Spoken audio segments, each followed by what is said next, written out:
Okay, Justyn, we are rolling. Okay, everybody, just let me really quickly introduce Justyn again.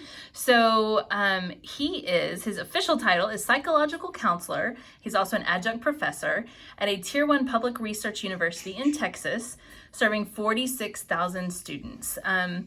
So that's like code. The only reason we're not saying what school is so he doesn't have to jump through a bunch of hoops to get approval to do this interview. So I appreciate that. But I will mention I do know Justyn personally, and anytime you start a new adventure, you always call on your friends and colleagues. So thank you so much for taking time to do this with us today. Justyn is teaching, well, he has previously taught. I'm not sure if we totally know all the classes you're teaching this next semester, but group counseling and theory, clinical internship, and multicultural counseling. And those are all courses in the Master's of Counseling program at the school that you teach. Is that right? Yes. All right. And I love teaching. I've been so blessed to do it along with my clinical work. So I'm happy it worked out that way. Yay. Well, we're going to probably divide up your interview into a couple of different, I want to talk about your counselor role, but then I do want to talk about the professor role, which may be a little bit different because we're talking about master's students, but I think a lot of the questions will still apply. So tell me a little bit about what you're doing as the psychological counselor at this large public university in Texas. In Houston, Texas. I think it's such a great service. Basically, it's a college counseling center, so it's basically counseling for this community of a large university. And students, they're paying for it in one way or another through like fees or things like that. And so it just makes it convenient for them to have these psychological professionals on their campus. That way they don't have to leave campus. They can go in between classes or study breaks, things like that. Mm-hmm. And so I love that we get to be there to support students in this very tough time. Even before, the stress was going on now, college, it's changed. Yeah. Even from when I was there 10 years ago, it's intense. Yeah. Well, and I think that's, why I wanted to talk to you is because I know I see a lot of young people that are maybe about to graduate or have just graduated, and they're really struggling with even what colleges to look at. I think they're not feeling prepared to go off to college, and I don't know if you're seeing that as well. 100%. And it's actually, I'll have freshmen and I'll have seniors, and they're both like, what am I doing? That's not good for the seniors, right? And literally, they're like, what am I doing? And so, but the freshmen, they do feel like, they went through high school, they did the accomplishment, they get there, and they're like, I don't know what I'm doing. Mm-hmm. And they don't feel prepared for college. So is that a fairly normal thing then? Should some of the seniors that are leaving high school, should they not be so worried that they don't feel prepared because that's kind of a normal feeling when you get to college? I think so. I think a lot of the work that we do is normalized for students. Mm-hmm. And just kind of try to reduce that pressure that they feel to have it all together all the time and mm-hmm. have it figured out so perfectly. And I think when people start to let that go and that pressure reduces, then they can actually think and actually reflect on what do I even like? Yeah. What do I want to experience? What do I want to get out of this college experience that I have this opportunity? So that helps so much just to normalize that experience of maybe you don't have it together. That's okay. Most people, trust me, they don't. Right. I don't even know what the average now is of how many times people change their majors while in school, but I know it's a pretty high number. So it is, and I always tell them my journey. My first major was biomedical engineering, and look at me now. I know. I tell people all the time I started out as a genetics major. I don't even know how I got here, but I'm here. So we're doing the Lord's work. It's okay. Right. So, and not to bag on parents, I am one too, but do you feel like a lot of this pressure that the kids are feeling when they get to college, is that from the parents or is that from their self or is a combination of both? I think it's a combination. Okay. I think just the environment is so rigorous and so competitive. Coming from Ohio to Texas is a different beast in itself with schools. I feel like not only with athletics, with academics, people having this pressure to go to certain schools in Texas or wherever to go. that there's just pressure. And I think I'm not a parent, so I can't experience that. But I imagine it kind of builds on each other. So the environment of the school is competitive, and then I'm sure parents feel that pressure, and people are looking at you like, "What are your students doing? What are your kids doing? Yeah. Why aren't they performing very high?" Yeah.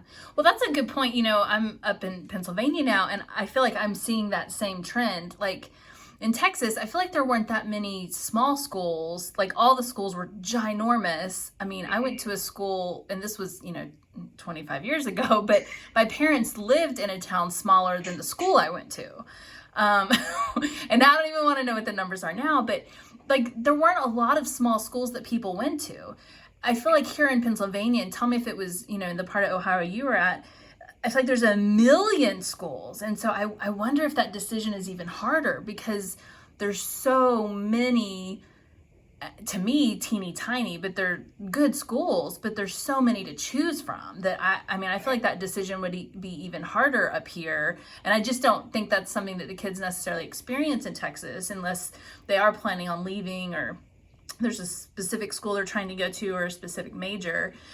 Was that also your experience in Ohio? There was a lot more options? Well, in Ohio, I think I was looking at like major, but I was also thinking about like lifestyle. So my mom worked at a university, and me being like the rebellious teenager that I was, if you can call it rebellious, I was like, I'm not going to that university. Okay. She worked there. And so her compromise is that I had to get enough scholarship money to pay for my degree, and I won. So that was my rebellion, getting a scholarship. There you go. But I think I think people are so in a rush that they forget to ask themselves the important questions about college. It's not just about the major. It's so much about what type of support do you need. Do you need a lot of friends around you, a lot of family around you? And that's okay. We don't all have to go clear across country to get your education. It's not only just about the schoolwork. It's about, what type of connection do you need to get through this journey? And I remind them all the time, this is a journey that has many starts and many stops. And every semester is like a little marathon. But then you have to recuperate, get right back on that train to keep going to the longer journey that you're going for. Yeah. I agree. And then I know I was the kind of kid that I did well getting out of town. Like, I don't think I would have done well staying in. I grew up in kind of a bubble, which is very similar to the environment that I live in now. And the kids all say that. We live in a bubble, and I know what they mean. But I needed to get out and see the world and be exposed to people that weren't like cookie cutters of me, right? Yeah. And so I know that was good for me. I don't think I would have done well. But are there any patterns, or are there any maybe kids that you would say, maybe you should stay at home a year, or, gap year is a thing that didn't exist when I was a kid, but like that maybe they should either stay at home, take a gap year, go to a smaller school, and then transfer in? Do you see, because you're at a large school, do you find yourself making that recommendation at all, or? I will, like, if I speak at like a high school, or if I come across like family members who are younger and adolescents, I will say don't rush just to go to a big university just because that's the thing to do. Like I said, when you're making a decision about your education, you have to consider so many things, and not only the money, but then also your preparedness. Do you feel like you know what you want to do, what major you want, what career you want? And then maybe you want a gap year. It's so hard for me to wrap my mind around a gap year since it was not a thing. Right. Right. I'm like, a gap year. I'm like, that sounds really nice. Oh, I wanted the heck out of Dodge. I don't think I would have enjoyed a gap year. I was like, get me out of here. Let me go see the world. Get me out. So what I usually recommend is like looking at smaller schools, even like community colleges, especially like, a lot of times they'll have like a reduced rate. So like, say you graduate in the same county as the community college, it can cost you a couple $100s for like one course, and you can get some gen eds out of the way. And people don't like think about that, but that can save you thousands and thousands of dollars that you kind of get to save money and also do a little bit of play. Because I think we don't leave room to explore things and try things. Like you might think you want to do a major, but then you get into it and you're like, no, this ain't really right. this is not it. Yeah, this is not what I thought it was going to be. Yeah, I mean, it happens so much, because it's one thing to read about something, but to actually start to learn about it and talk to people, you can realize, like, no, this isn't quite what I want to do. And I think a benefit of being at a smaller school is that it won't be such a costly exploration that can cost you $10,000. It might cost you like $400 or $500 in a book, and you're like, okay, well, that was a loss, but it was a positive loss, because now I know that's not what I want to do. Right. I'm going to go a different direction. You learned something very important from it, even though it doesn't feel like a win. It really is. It doesn't feel like a win, but really, in the grand scheme of things, you tried it. Yeah. You know that, no, this isn't right for me. I want to do something else. Right. Okay. That makes sense.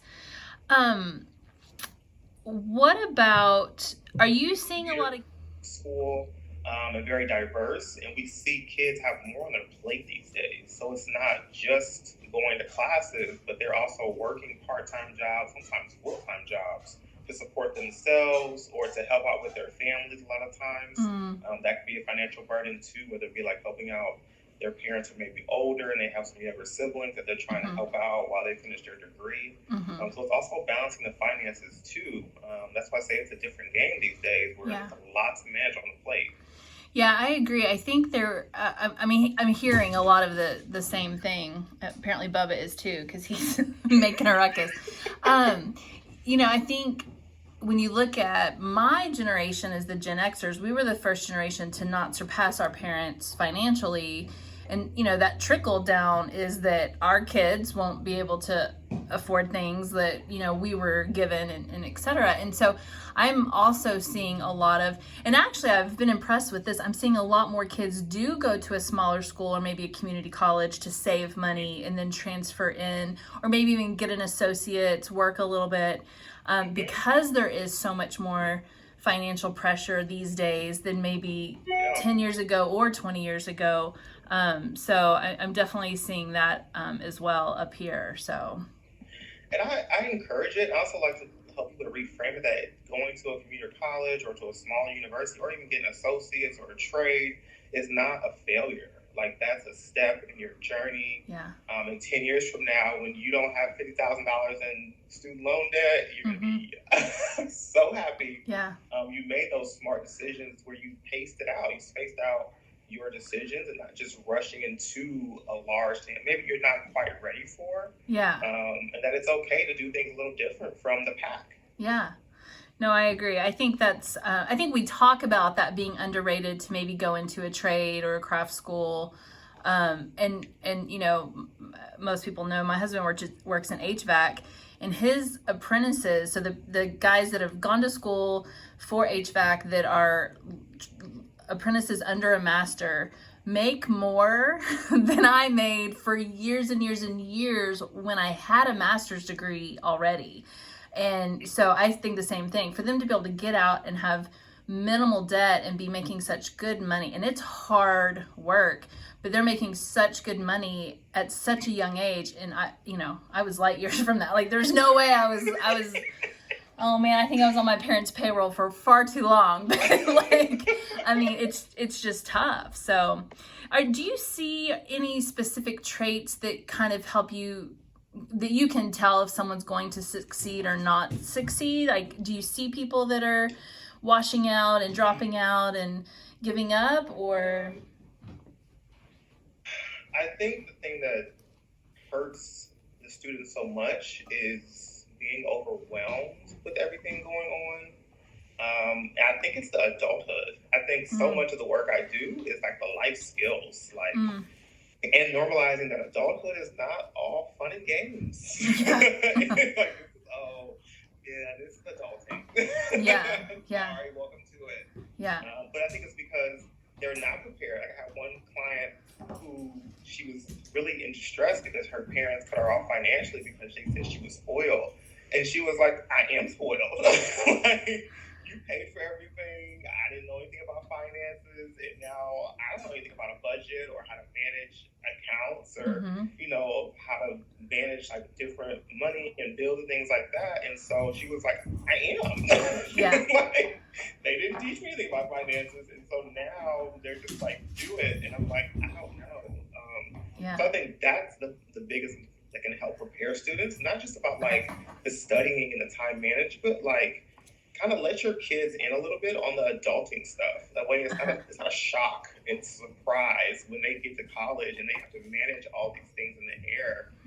Let them know about those conversations, about the tough things that you went through as an adult, those experiences with your boss or your supervisor, or when things got tight financially, or things sometimes you just didn't know. I think it helped them really kind of settle down a little bit, because I think they're so shocked because they just haven't had any type of stressor in that way, that they haven't built up any resiliency for when things get tough. Do you feel like, I mean, I haven't heard this term in a while, but it's kind of, the age group is kind of adding up. Do you think these are some of the same kids that we called I think we called them the trophy generation, where they got a trophy for everything just for showing up, even if they were the last team or whatever? Is that some of these same kids who they're just not prepared? Like everything's just kind of been done for them, and then everything you just described, do you think that's some of the same kids, or not necessarily?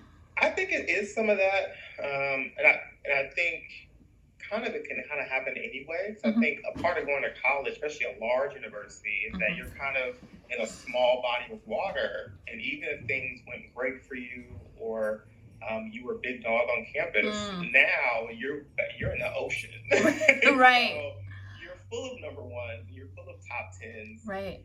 And so then it's about that shock of like, wait, I'm not the best, or I didn't get an A without really trying. Like, oh, I got a B, or a C, or a C. Yeah.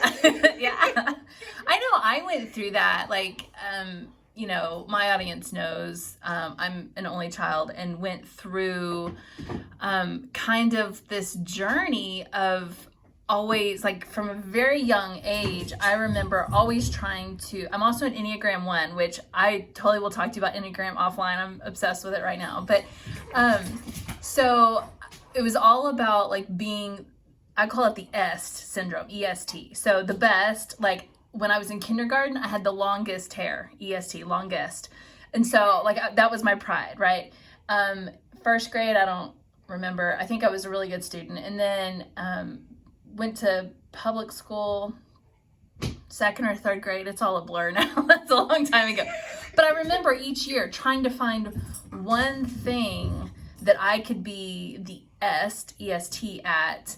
And I remember as I got older, it got harder and harder and harder. And so, and even for me, like my senior year of high school, I was in the top 10% until we had about 75 kids my senior year wash out who weren't going to graduate. And I was my graduating class was supposed to be 750 kids. And we had enough wash out that I was no longer in the top 10%. And I was devastated, because that was something I had hung my hat on, right? Like, I was like, oh, this is another EST that I'm achieving, I'm accomplishing. And so, I remember kind of going off to college, and that's why it was so good for me, I think, is because all of a sudden it wasn't like, everyone in my little group, all of our parents were still married. We were all only children. We all went to the same church pretty much. Like, I've never seen the Stepford Wives, but I imagine like we were one of those streets, like everything looked the same. And I remember meeting kids that, were going to school part-time because they were working full-time, and, they didn't have a car on campus, and that blew me. I was like, what? You don't have a car, but it's like, no, they had to use public transportation. And so like finding out that there was other people in the world that weren't just like me was truly probably the best lesson I could have learned, besides getting a degree and all that other stuff that's probably kind of important. No, that's just paperwork. I know, right? Yeah, that's all those papers behind me on the wall. But I remember that just being so crucial, and figuring that out and being able to like open my eyes to learn about other people's lives. It was really kind of a shock to me, but I was so thankful for that. And I think that's why it wouldn't have been good, another reason, for me to go to just another little school where everyone was still just like me. So that was really good. What is something, it's, we've kind of alluded to things parents can do to help their kids. Anything else specifically that you're seeing is being missed for these kids coming into school, and either something they could do to prepare better or learn better, the kids or the parents? It doesn't have to be just the parents. I think the kids, I talk about money management. That's the one to really help their kids, is really learning how to do money management, whether it be bills or whether it be simulations, like, you got this much amount of money, what are you going to pay, things like that. So definitely money management. I think letting them into your career, whatever you're doing in your life, talk to your kids about your journey, because whether it went perfect or not, there's plenty of lessons to learn around your journey. And I think it's a great bonding experience too, to let them know about what you went through in your career, in your field, the ups, the downs, the swings and the misses that you thought was like perfect, or even those times where you want something so bad and then you don't get it, and then you learn later that, oh, it was really like I dodged a bullet. Yeah, right. Yeah. Not getting that thing you wanted so bad. So I think just opening up more to them. I think parents, it seems like parents feel this pressure to like get it right so bad, and like maybe some perfectionism is in there.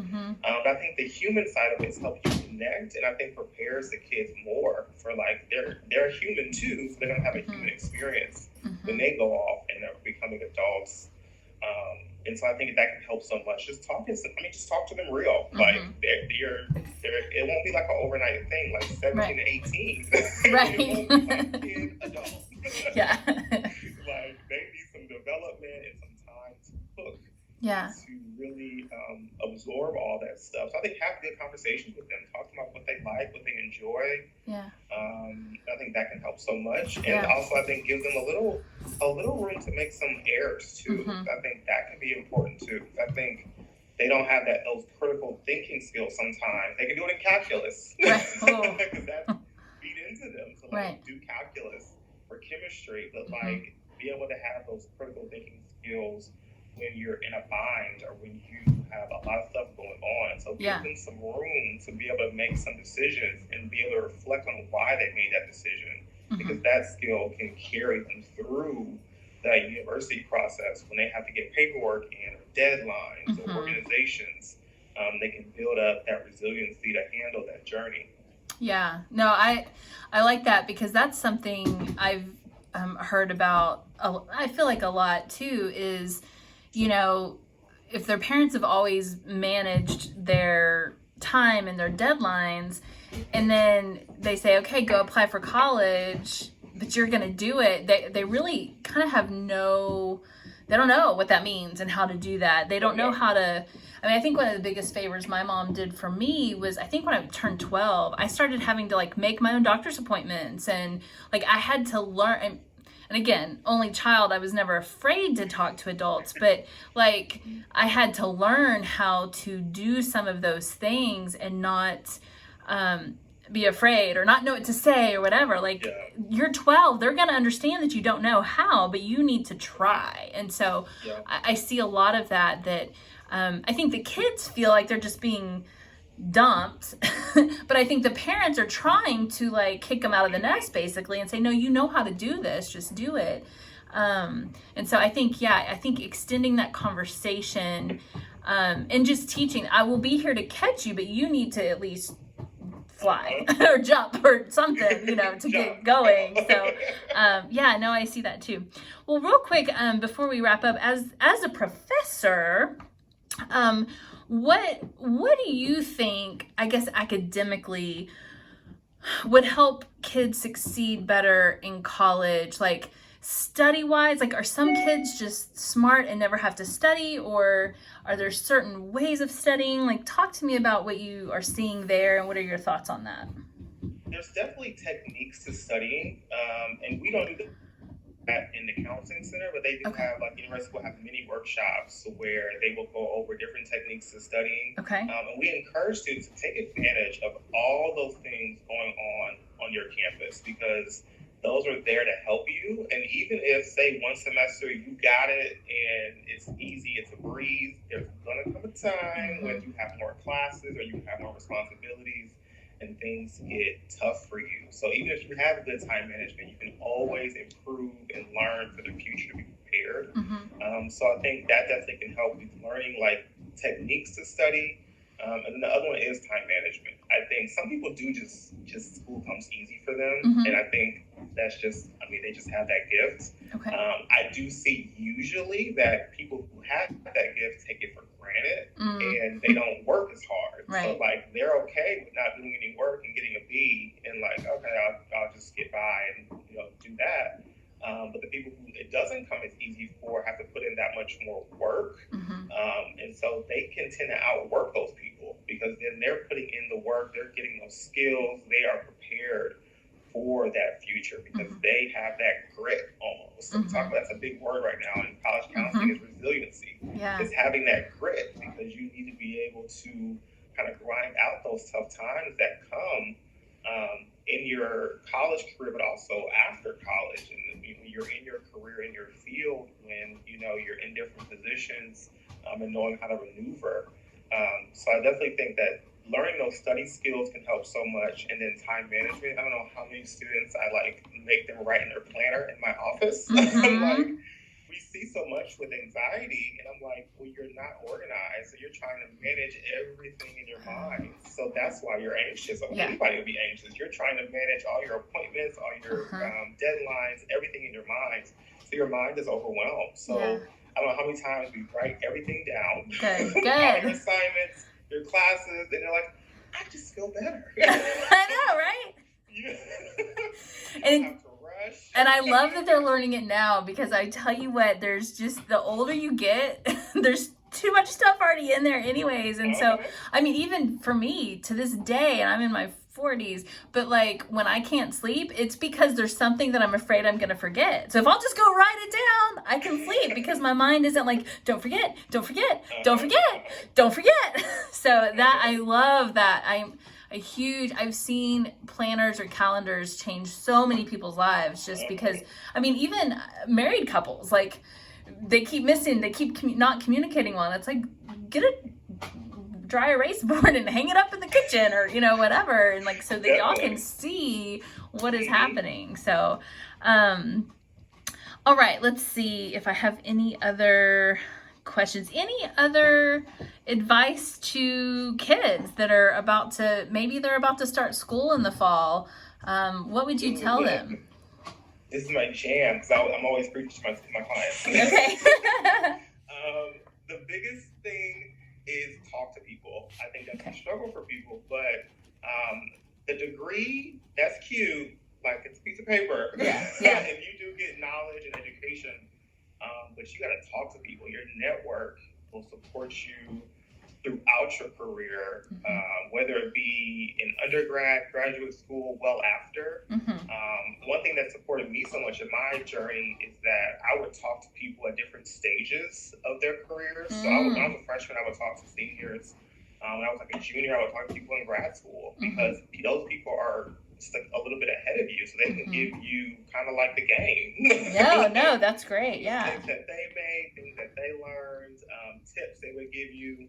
So definitely talking to people who are a little bit ahead of you. Then talk to your professors. That's people don't take advantage of that. And like, these people, some of them are world renowned, or like in their field have $1 billion grants, and have these, you know, world works where they can be president of a national organization and they're right in front of you. Take advantage of that. And most of them like to talk. So use those office hours and talk to them about their journey, about their career. Because you can learn so much. It can save you some time, because you can learn from their experiences. Because it's one thing, like I said, to read about something, but it's another to experience it. So even just those little nuances, like even me and you know, like mental health is such a large field to be a therapist. There's so many different populations and settings that you can have a very different experience. Absolutely. Depending on where you work. So talking to people, that information to know, like, okay, how you want to maneuver your career. And even just talking to people, one thing that helped me so much is talking to people who were very far in the field of counseling. I had one professor who like changed the trajectory of my career because I was so gung ho on getting a PhD in psychology, even up to my senior year. And he told me, he was like, yeah, don't do that. He was like, don't do that. Yeah. He was like, right now with insurance coming in and changing the game of mental health, I mean, he was like, you know, at this point in time, go get a master's in 2.5 years, you'll be making some money. Mm-hmm. And, you know, having some income coming in, you're getting experiences versus going and getting a PhD in psychology is going to take you 5 or 6 years. Not depending on what you want to do. If you want to do strictly research, then go ahead. But if you're going to do just clinical, then get that master's, start getting that experience right then and get some money in your pocket. And I was like, money in my pocket? That sounds good always. Like, money in my pocket, less expensive, and it's quicker. I got you. Yeah. So that helped me so much, and that's just talking to a professor right there, you know, in my classroom. So I tell people all the time, talk to people, because you're building a network that's going to support you, like getting internships, getting positions, getting jobs, just different opportunities that can help position you for things that happen in your life. And you know, it could be 10 years, 5 years, and your supervisor calls you to do an interview. That's right. You know, you never know, but talking to people can really help your career and help you along your journey. So just kind of position yourself for the information. I love that because, you know, a lot of times, and I was trying to think, you know, why are we so scared? Usually, not everybody, but like to maybe contact the counseling center or to go talk to our professor.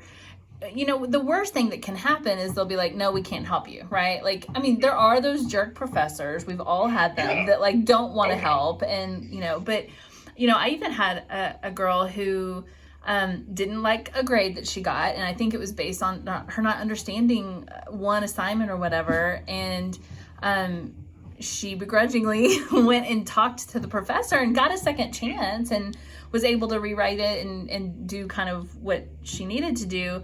But if she hadn't have taken that risk, like I talk about that, not that I'm pro gambling, but without risk, there's no reward, right? Like if you don't take that risk, if you don't step out there, then you're not going to gain any reward out of that. And I think there's so, I don't know if young people are feeling that.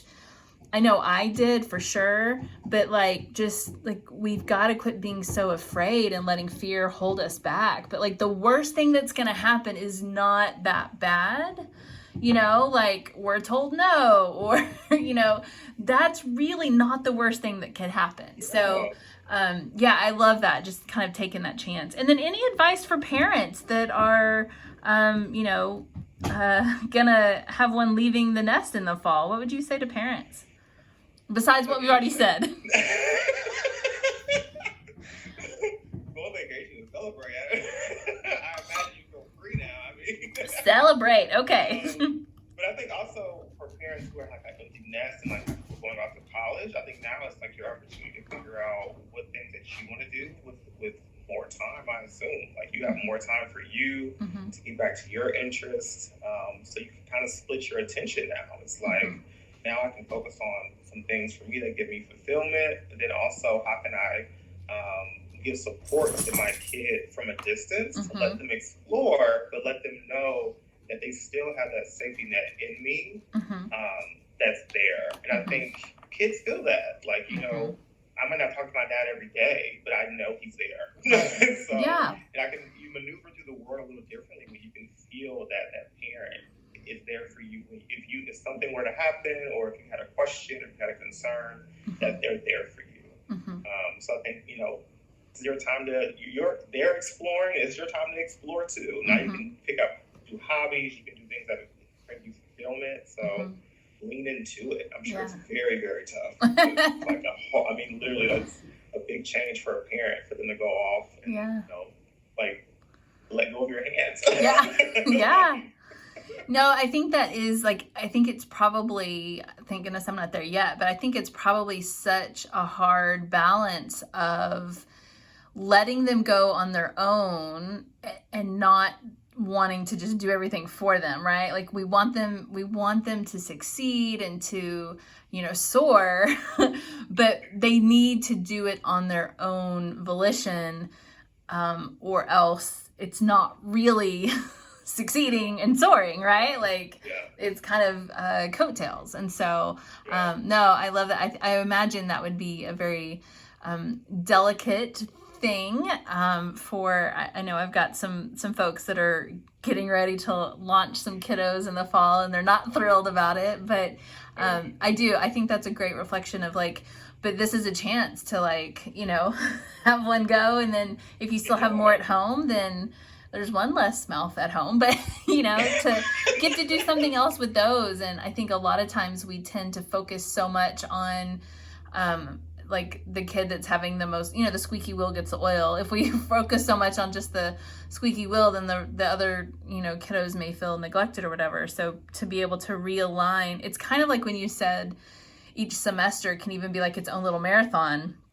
And then you regroup at the end of each semester and the beginning of each semester. I think the parents can kind of do that with each kid too, right? Like you launch one and then it's like, okay, what does this rest of the kids need? And like, okay, well, this one needs to be this way. So, working on, parenting all kids the same but different. I think that could be a key too. So, well, Justyn, thank you so much. It was so good to hear about just life skills. It sounds like that's really something you end up having to help people with a lot. So time management, study management, money management, preparing for adulting, realizing that everyone is probably freaking out about going to college and not knowing what they're doing, that the secret, it sounds like, is that no one knows what they're doing, and so that's okay, and to not worry about it, but to not rush it, but to enjoy this time of your life. I know for me, I joke, it was about 4.5 of the greatest years of my life, just not because of the academics, but just because of the fun and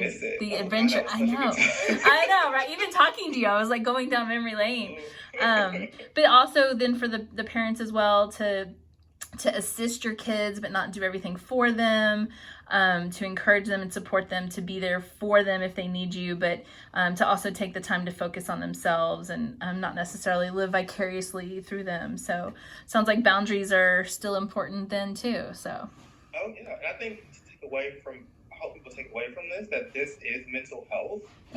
People just hear life skills or money management or time management, and they kind of downplay it, and they don't think that equates to mental health, but it really is. Yeah. And so people find so much, if you put energy into these things and improve those areas, your mental health can be improved so much. Your anxiety can be reduced. Your depression can be improved. Yeah. Especially for those people who have like chronic illness where they feel like everything is just overwhelmed. Right. Getting a better hold on those types of things can really help your mental health. And help you be able to operate at a higher ability, because you're not bogged down by so much of those life skills type of things. So I think that's mental health these days, managing those things. Yeah, absolutely. No, I am constantly like, I think we keep trying to put mental health in this one little bucket, and I keep trying to tell everyone, no, it's everything. Like it's spiritual, it's physical. Like the very first thing I ask on my intake is like, when was the last time you had a physical? And people are like, why do you care when I went to the doctor? I'm like, because there are so many things that can look like this. Yeah.